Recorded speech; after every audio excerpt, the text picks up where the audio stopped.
이제 6월 달이 되면 지방선거를 치르게 됩니다. 이미 이렇게 출마하려고 하는 사람들이 현수막도 붙이고 이렇게 예비 후보라고 해가지고 명함도 돌리고 하는 것 같습니다. 선거철이 되면 여러 후보가 나와서 각자의 공약과 비전을 세우면서 나라를 위해서, 어떤 지역을 위해서 자신이 무엇을 할 수 있을지에 대해서 끊임없이 선전하며 유권자들의 마음을 사기 위해 노력하죠. 그렇다면 우리는 투표할 때에 후보자의 무엇을 최우선으로 보시고 투표하십니까?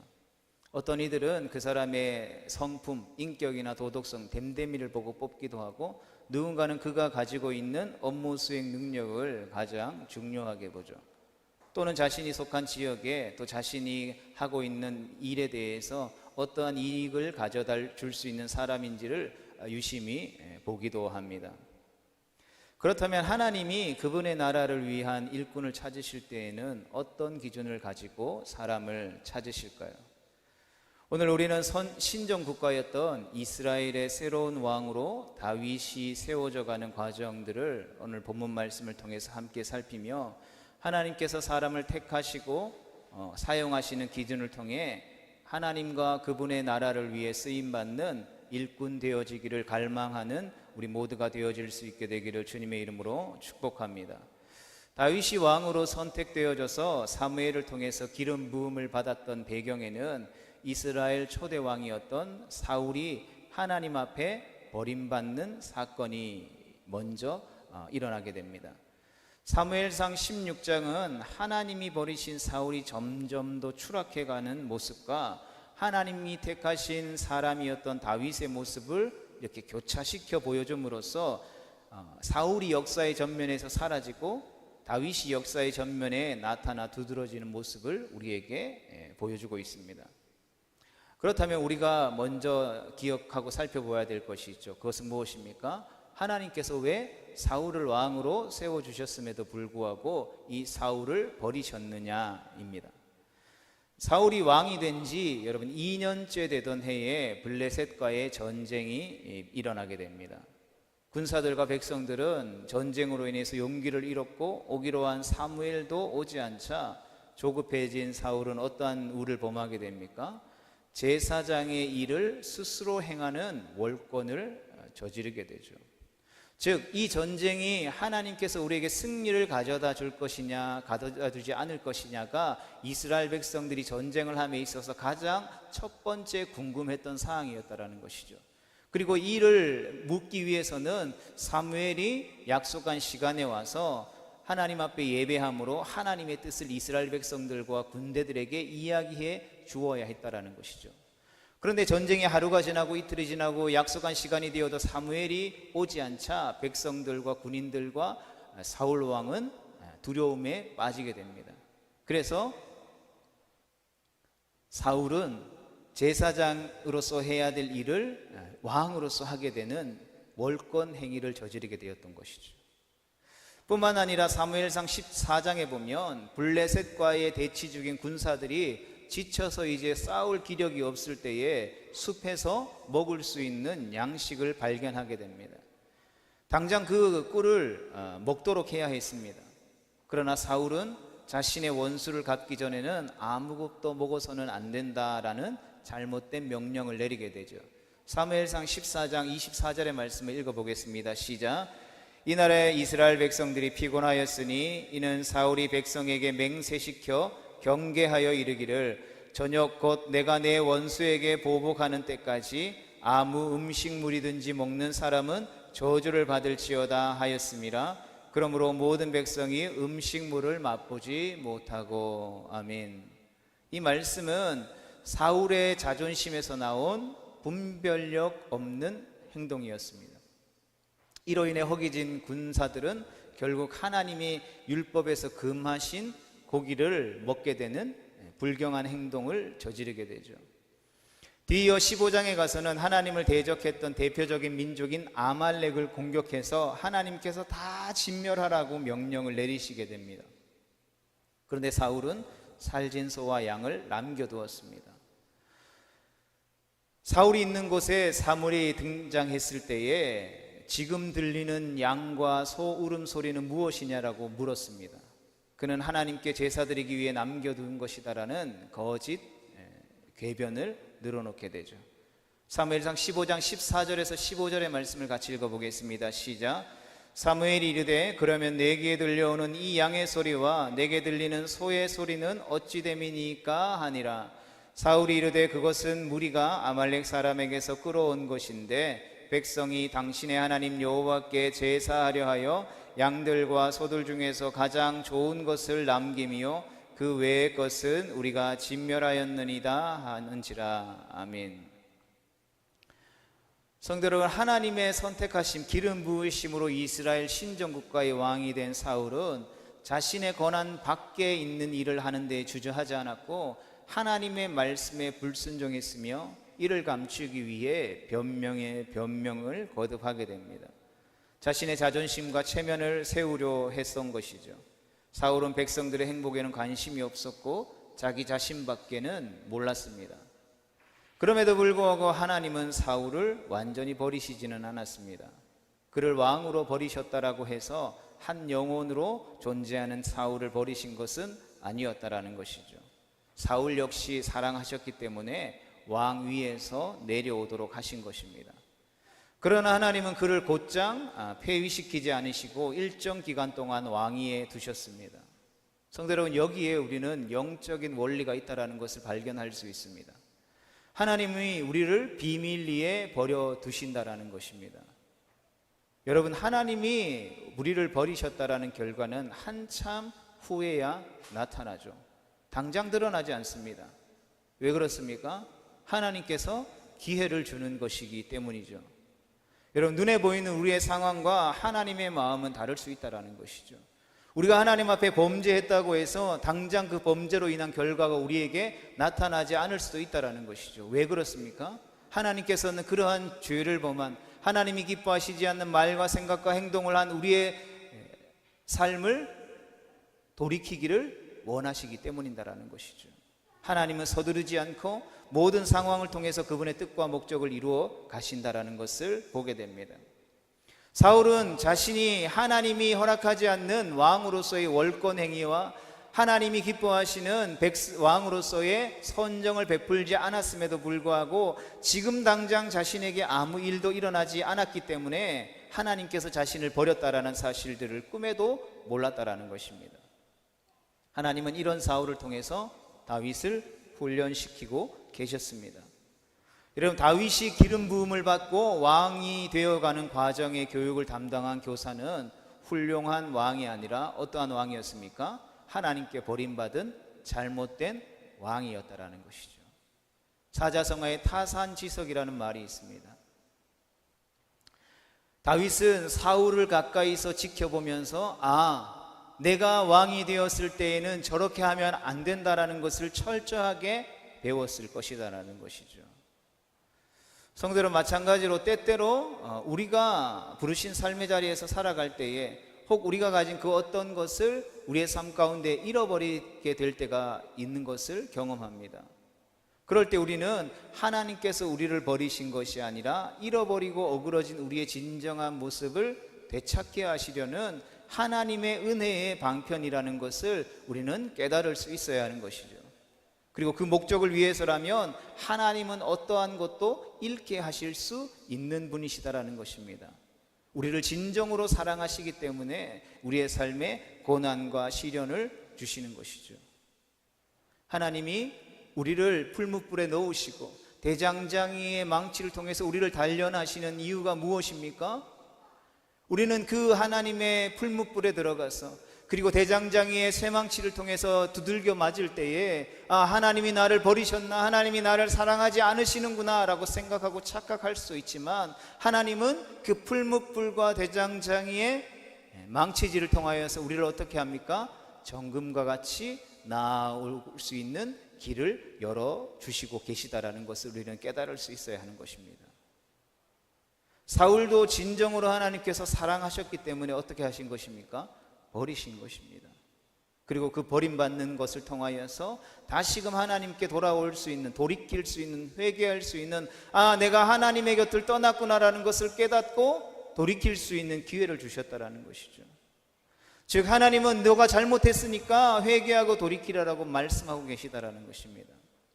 그러나 사울은 왕으로서 가진 자신의 모든 힘을, 자신의 질투심을 채우는데, 다윗을 제거하는 데에 모두 쏟아 붓고 말았습니다.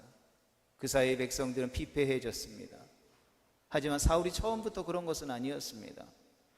사울이 왕으로 세움받았을 때에는 매우 겸손한 인물이었다라는 것이죠. 사무엘상 15장 17절의 말씀을 읽어보겠습니다. 시작. 사무엘이 이르되 왕이 스스로 작게 여길 그때에 이스라엘 지파의 머리가 되지 아니하셨나이까? 여호와께서 왕에게 기름을 부어 이스라엘 왕을 삼으시고. 아멘. 하나님께서 사울을 택하시고 그를 왕으로 세우실 때에 그가 스스로 보잘것이 없는 작은 자라고 여겼기 때문에 하나님은 오히려 그를 택하셨다라는 것입니다. 그러나 어느 순간부터 사울은 자기 자신으로 가득한 사람이 되어버렸다라는 것이죠. 마음의 중심이 변해버린 것입니다. 자신도 모르는 사이에 변해버린 것이죠. 우리도 마음의 중심이 하나님께로 향해 있지 않으면 언제든지 변할 수 있는 존재라는 것이죠. 내가 오늘 부르신 이 예배 자리 가운데 뜨겁게 기도하고 하나님을 만났다 할지라도 집으로 돌아갔다가 다음 예배 드릴 때에 그 하나님을 향한 열심과 하나님을 만났던 뜨거운 은혜가 눈 녹듯이 사라져 버릴 수도 있다라는 것입니다. 스스로 보잘것 없이 여기다가도 사울처럼 자신을 하나님처럼 위대한 존재로 여길 수 있다라는 것이죠. 모든 것이 하나님의 은혜입니다를 입술로 고백하지만 결국에 삶에서 살아가는 삶의 모습들을 통하여서 하나님 없이도 살아갈 수 있는 세상 사람들과 별반 다르지 않는 삶을 우리는 언제든지 살아갈 수 있다라는 것입니다. 결국 하나님을 버린 사울은 하나님도 버리시고 새 왕을 선택하셨습니다. 그런데 사무엘은 새 왕을 선택했으니 가서 기름을 부으라는 하나님의 말씀을 듣고 두려워했습니다. 왜 그렇습니까? 사울이 이 사실을 알면 자신을 죽일 것이 뻔했기 때문이죠. 한때는 사울이 사무엘을 두려워했습니다.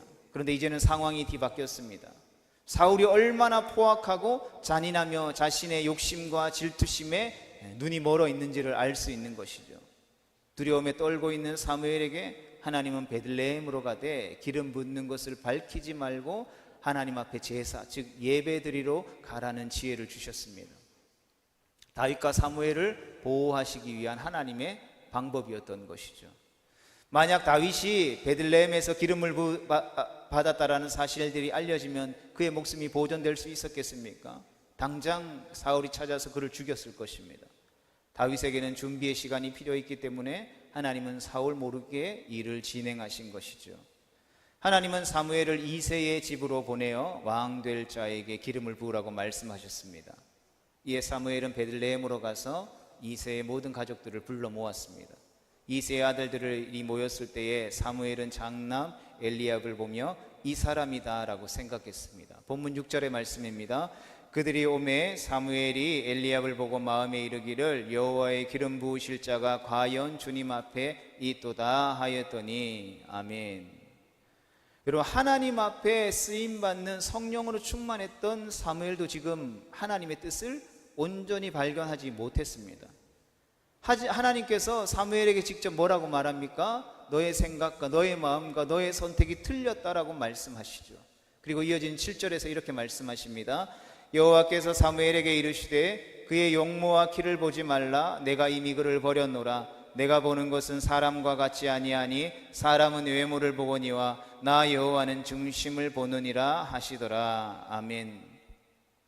여기에 외모라고 번역된 히브리어 단어는 에이나임이라는 단어입니다. 눈을 뜻하기도 하고 눈빛을 뜻하기도 하죠. 이 말씀은 사무엘, 즉 인간의 한계를 보여주는 표현입니다. 여러분, 사실 겉모습만 보고 평가하는 사람은 많지 않죠. 그보다는 언행이나 그 사람의 눈빛을 우리가 많이 봅니다.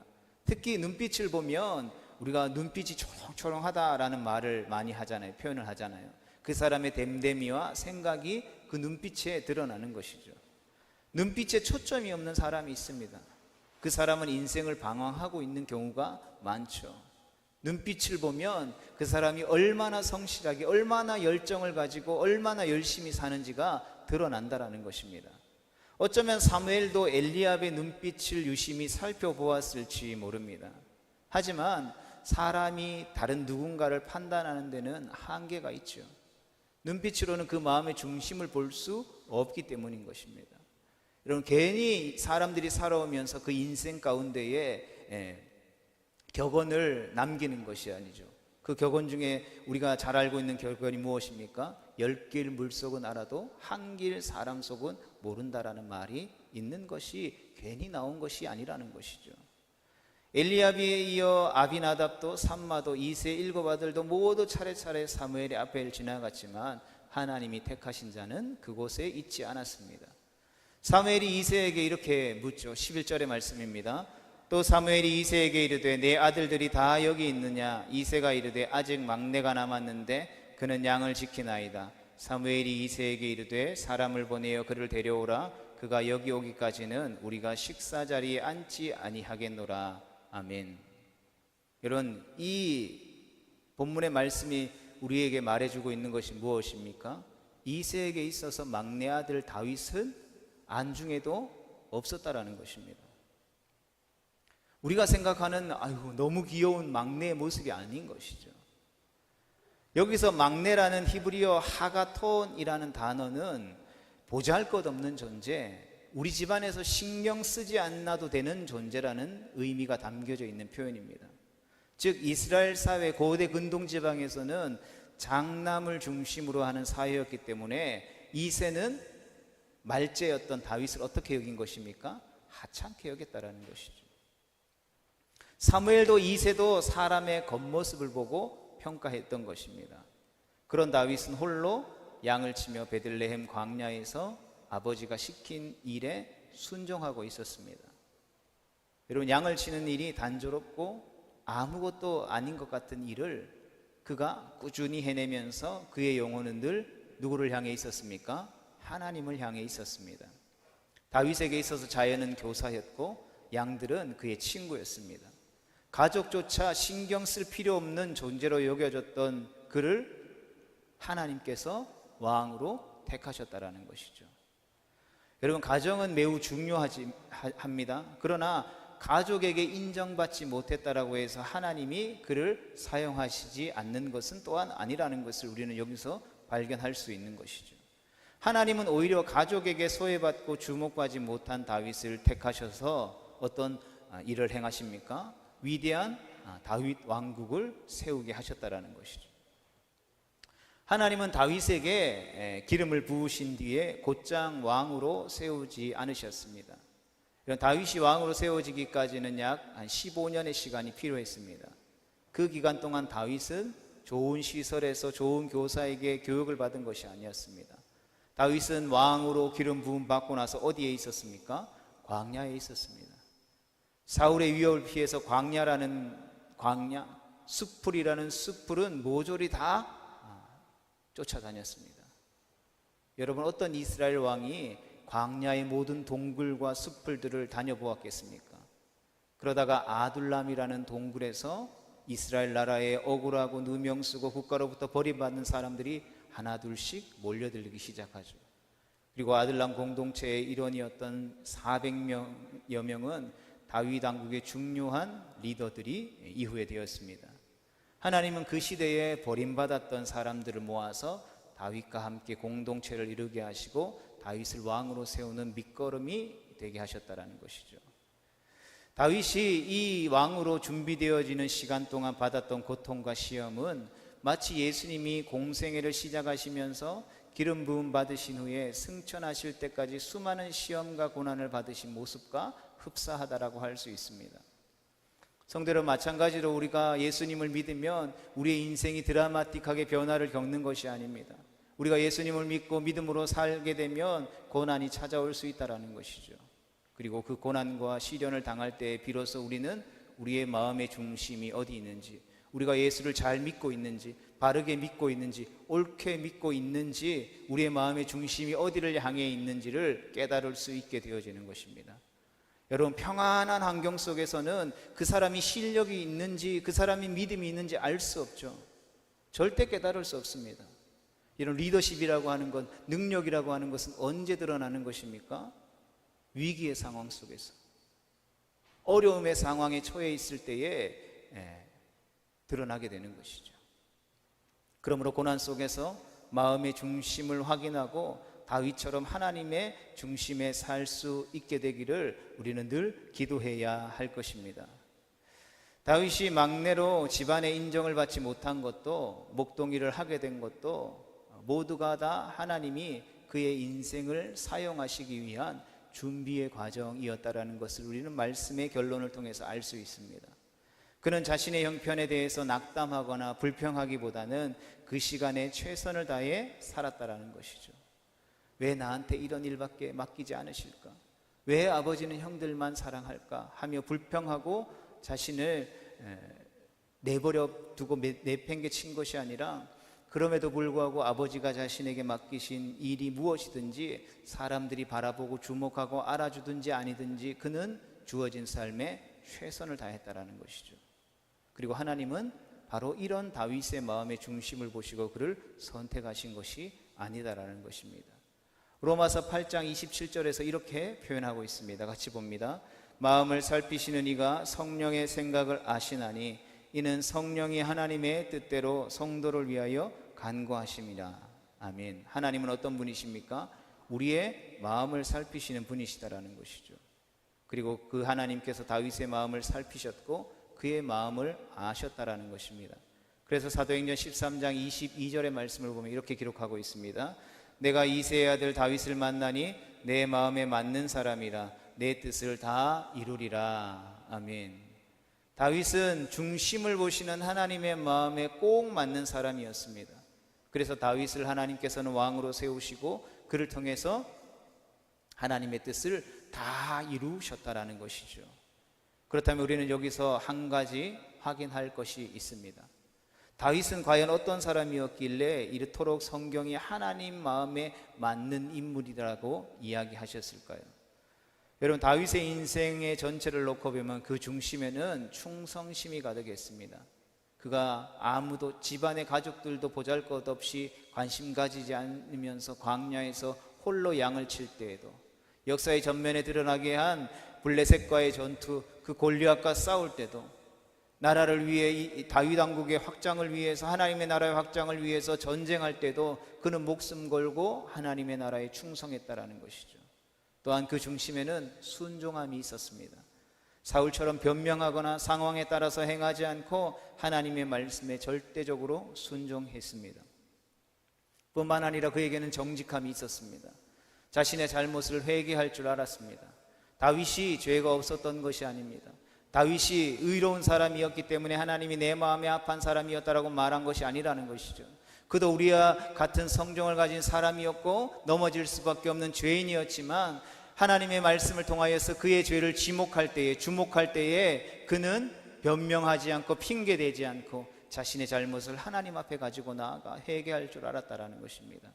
그리고 그 무엇보다 그 중심에는 하나님을 향한 절대적인 믿음이 있었다라는 것입니다. 골리앗과 싸울 때도 오직 하나님에 대한 절대적인 믿음으로 다윗은 승리할 수 있었습니다. 그리고 시편에 등장하는 수많은 다윗의 시편들을 보면 그의 고백은 한결같이 오직 하나님이었습니다. 그는 오직 하나님을 의지하고 하나님께 도움을 구하며 그는 오직 하나님만을 찾고 또 찾았습니다. 다윗은 머리부터 발끝까지 뼛속까지 하나님으로 가득 찬 사람이었습니다. 일만 열면 하나님이여 나의 주여 나의 하나님이여 만군의 여호와여 부르짖으며 코람데오를 외치며 살았다라는 것이죠. 하나님은 이런 다윗의 중심을 깨뜨려 보셨기 때문에 그를 향하여서 그가 내 마음에 맞는 사람이다라고 말씀하셨다라는 것이죠. 수많은 성경을 통해서 하나님은 완벽한 사람을 부르시는 것이 아니라 상하고 통해하고 어그러지고 깨어진 그 심령에 하나님이 필요하다라는 그 갈망과 애통함이 있고, 그것을 하나님께서 가지고 나오는 그 예배를 하나님께서 기뻐 받으신다라고 말씀하셨다라는 것이죠. 우리는 이러한 좋은 것을 하나님께 가지고 가야 하나님이 기뻐하실 거야 라고 착각하지만, 하나님은 오히려 정반대의 것을 우리에게 찾고 요구하고 계시다라는 것입니다. 예를 들어 어떤 사람이 자신이 낼 수 있는 가장 멋스러운 멋을 내고, 여러분 정형외과에 가서 엑스레이를 찍었다라고 생각해 봅시다. 그런데 엑스레이는 무엇이 나옵니까? 뼈가 부러졌는지 금이 가거나 틀어졌는지만 등장하죠. 그리고 의사는 그 엑스레이를 보고 그 사람에 대한 진단을 내리죠. 여러분, 이처럼 중심을 보시는 하나님 앞에서 겉으로 보여지는 외모는 아무것도 아니라는 것입니다. 하나님은 오직 우리의 중심을 보고 판단하십니다. 여러분, 하나님께서 교회에 나와 예배드린 우리의 외모를 찬찬히 살펴보고 계실까요? 교회 입구에 의자 펼쳐놓고 발짱 끼고 앉아서 교회에 오는 우리의 모습을 머리부터 발끝까지 쫙 살펴보셔서 입구에서 마음에 안 들면 집으로 돌려보냅니까? 그렇지 않죠. 하나님은 우리의 중심에 하나님을 만나고자 하는 열심이 있는지, 예배 가운데 오셔서 말씀하시는 하나님의 말씀에 아멘으로 화답하며 순종하며 나아갈 믿음과 용기가 있는지, 말씀에 순종하여서 하나님의 나라를 위해서 헌신하며 달려갈 충성심이 있는지, 하나님에 대한 전적인 신뢰와 믿음, 의지함이 있는지를 보신다라는 것입니다. 그러므로 성도 여러분, 우리가 하나님의 자녀로서, 그분의 나라의 백성으로서 택함받아 쓰임받기 위해서는 우리의 중심이 하나님 마음에 맞는 사람이 되어야 하는 것입니다. 그리할 때 우리는 주님의 성령의 기름을 부어 주시는 것이죠. 사무엘상 16장 13절 하반절에 보면 이날 이후로 다윗이 여호와의 영에 크게 감동되니라 했습니다. 다윗이 여호와의 영, 즉 성령에 크게 감동되었다라는 것입니다. 그리고 그 성경은 그때부터 다윗이 무엇을 하든지 어디를 가든지 항상 하나님께서 함께 하시며 지키시고 도우셔서 승리하는 축복의 사람이 되었다라는 것이죠. 이렇게 하나님 마음에 맞는 다윗이 평생 가장 두려워한 것이 있습니다. 그것은 무엇이겠습니까? 대적들이나 원수들이나 자신의 삶 가운데 환난이나 찾아오는 고난이나 어떤 누군가의 비방이나 조롱도 아니었습니다. 다윗의 평생에 가장 두려워했던 것은 여호와의 성령이 자신에게서 떠나가시는 것을 가장 두려워했습니다. 그가 밧세바를 범하고 하나님이 그 죄를 지목할 때에 그가 하나님 앞에 엎드려 기도한 기도의 내용이 무엇이었습니까? 주의 거룩한 성령을 내게서 거두어 가지 마십시오. 내 왕의 자리를 빼앗아 가지 마십시오. 내 재산을 빼앗아 가지 마십시오. 내 건강을 빼앗아 가지 마십시오. 내 자녀들을, 내 후손들을, 내 명예들을 빼앗아 가지 마십시오. 기도한 것이 아니라 무엇을 위해서 기도했다고요? 주의 성령을 거두어 가지 마십시오. 왜 그러한 기도를 다윗은 드렸을까요? 여호와의 영이 자신에게서 떠나가시면 자신은 아무것도 아니라는 사실들을 누구보다 잘 알고 있었기 때문인 것입니다. 이렇게 무명의 소년 목동 다윗의 이름이 이제 역사의 한가운데 등장하게 되었습니다. 그의 이름은 구약성경에 600번 이상 등장하고 신약성경에서도 60번 이상 등장하여 사용되어지는 가장 성경의 인물 중 유명한 자가 되었습니다. 심지어 예수님도 그의 집안에서 태어나게 되죠. 그래서 예수님이 다윗의 동네 베들레헴에서 태어나신 것입니다. 다윗의 후손으로 오셔야 했기 때문인 것이죠.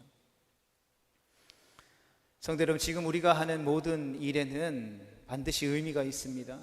때로는 하찮게 보여도, 아무리 보잘것없이 보여도, 한계가 있더라도 모든 일은 하나님이 우리를 하나님의 나라를 위해 쓰임받게 준비시키는 과정이기 때문인 것입니다. 이것을 우리가 신뢰하고 믿는다면 여러분, 어떤 상황 가운데서 우리가 낙담하거나 불평할 수 없을 것입니다. 어떤 하찮은 일을 하고 있다라고 해서 내가 이런 일을 할 사람이야 하며 화낼 필요도 없다라는 것입니다. 왜냐하면 이것이 하나님이 일하시는 방식이요, 하나님이 당신의 나라를 위해 일할 사람을 세우시는 방식이기 때문인 것입니다. 성경의 또 다른 인물 요셉을 기억하시기를 축복합니다. 그는 애굽의 총리가 되겠다라는 야심을 품고 계획적으로 움직였던 것이 아닙니다. 그저 하나님께서 자신의 삶에 맡기고 비록 상황은 힘들었지만 매 순간순간 자신에게 주어진 일에 최선을 다하며 살았을 뿐이라는 것입니다.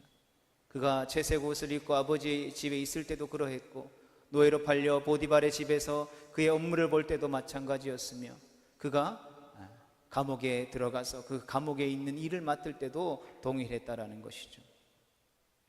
그렇게 했을 때 하나님이 때가 되어 그를 일으키신 것입니다. 다윗도 마찬가지로 왕이 되겠다라는 야심을 품고 때를 기다린 것이 아닙니다. 이런 베들레헴의 이세라고 하는 사람의 집안의 막내 아들로서 양을 치는 것이 무슨 대단한 일이겠습니까? 그럼에도 아무도 알아주지 않아도 최선을 다해 그는 살았습니다. 하나님은 빈둥거리며 노는 사람을 불러 쓰신 적이 없습니다.